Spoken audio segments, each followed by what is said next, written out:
Sup? You know what's What's lit? up? What's up? Lit. Coffee's Coffee. lit. You know Coffee who's is lit? lit. We're lit. You're lit.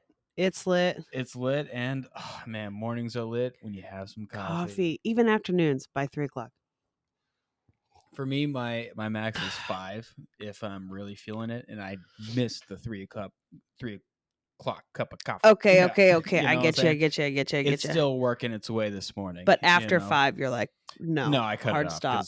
yeah. Yeah, But unless you need it. Yeah.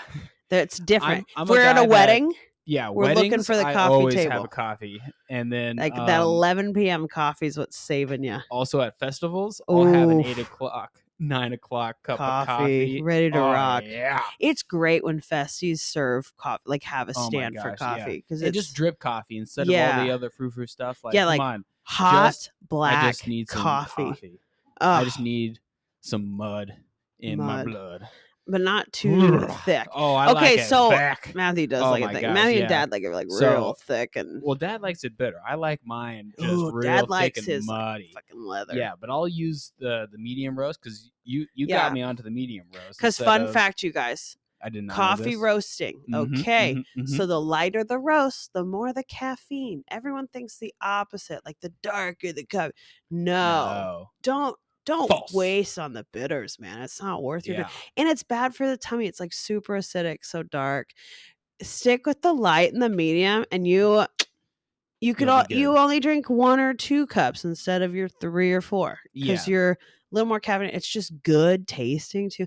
Highly recommend switching your roast at least we have a to medium. coffee expert over here from the Costa Rica coffee farms. That's me. Montañas.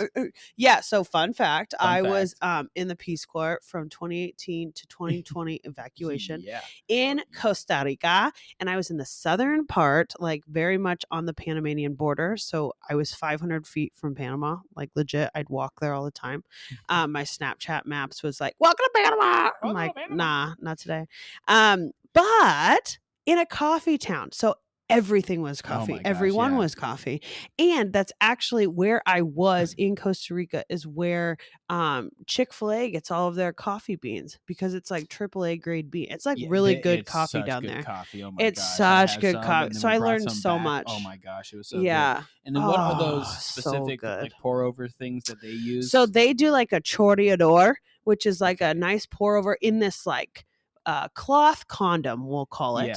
And I use it's a very like a sock similar type pour over for my day to day, because my coffee makers are both broken, and I just have a simple travel one that I use typically for camping. It's like a camping mesh baggy now day to day, because it makes it so muddy and good. It's so interesting. With that cloth, your coffee that you make with that, and I still make that smooth. every day. I don't own a coffee back. pot. I mean, it's like, so the way I like the coffee is just, I like it that way. I like it made that way.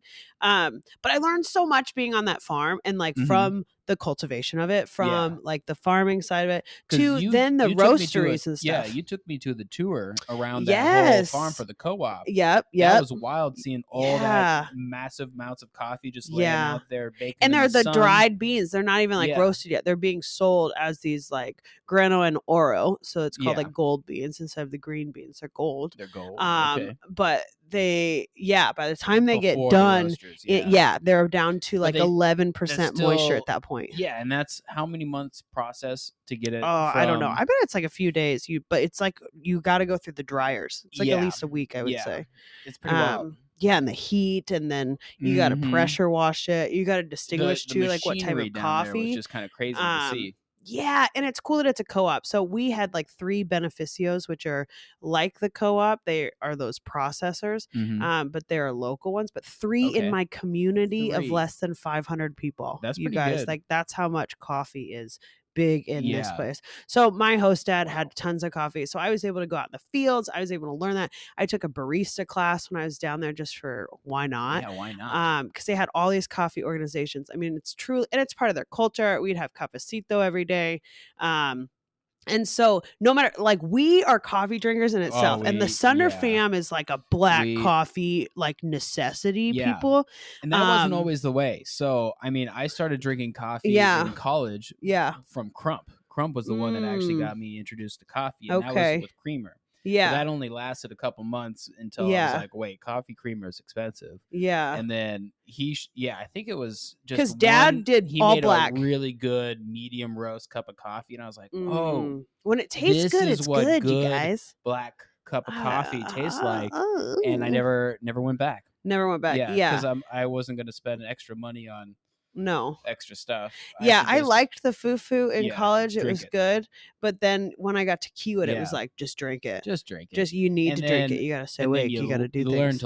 I just love the taste of coffee. Oh, me too. I just crave that taste, and even in the morning when I smell it, when I'm brewing it, oh my gosh, that's just.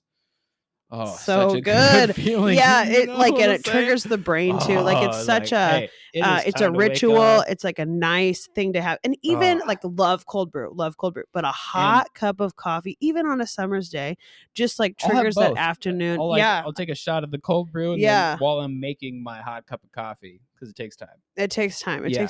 Oh, but it's so worth it. So like even I make my own home brew, cold brew, and I just stick it outside. So I just put it in a old beer growler and then let it sit out for 24 hours or 2 days and then strain it, and that's it. And then once it's done, put it in the fridge and let it get cold. But put it in the fridge. It actually brews faster and more strong outside and room temperature and with the sun. For cold brewing. You don't need to put it in a special thing that you get on Amazon and put it in the fridge. No, you don't have to. It's just easier, It's not easier. It can be. Literally, with the strainer. I grind coffee, put it in water, stick it outside. I understand the process. Forget about it. And then strain it. Yeah, but you gotta strain it. You gotta find the cheesecloth to strain it. Yeah, you still gotta do that with the other stuff. No, you just take it out and dump it. That's what I'm saying. Yeah, it's all gritty on the bottom. Yeah, whatever. Matthew likes that. I like doing the process to make some good hot coffee and cold brew. Yeah. Because when we go camping, it's rewarding. It's just like, it's so easy for camping. It's just like, boom. So easy. We get back from a hike. And then we go get the hot coffee. And then you go get, you gotta have something. It's that interim. But I will say it hits me differently. I mean, like I get way more caffeinated on a hot coffee than I know cold brew has higher caffeine concentrate. I guess that's what they say. But it does not hit the same way. The way I just like perk up with hot coffee is so much different. So much different. It's kind of crazy. But okay, like Mom used to do almond milk and with a splash of cinnamon. A little bit of cinnamon. And don't forget the cinnamon. I'm obsessed with that gal on TikTok. Don't forget the cinnamon. She's so great. I don't know that oh one. My, she's like a health Mom guru. never forgets the cinnamon. Mom never forgets it, and she's got like a dasher of cinnamon next to it. So now she just does coffee with the cinnamon sometimes. No milk. Yeah. So she got away because it was like phlegmy for the throat. So then we all moved to black coffee. So now we like need it. But every morning, I mean, like it's like a thing in the morning. And okay, this is how sweet Dad is every morning Dad wakes up, obviously the butt crack of dawn, and they have their coffee made. But when Mom comes down to get her cup of coffee, her mug is sitting there with hot water in it. So then her mug is warm when she pours out that water, and then she pours in her hot coffee, and her mug is warm. Yeah, and then she sets up her outside. She likes a really hot coffee. I mean, like hot. Let it sit. I like it really hot as well. And then she sits outside on the back deck with her hot cup of coffee and that foot massager on an extension cord and enjoys her morning outside. What? Yeah. Probably while Dad's doing his 100,000 push-ups. Yeah. Our parents they're fantastic, awesome. Dude.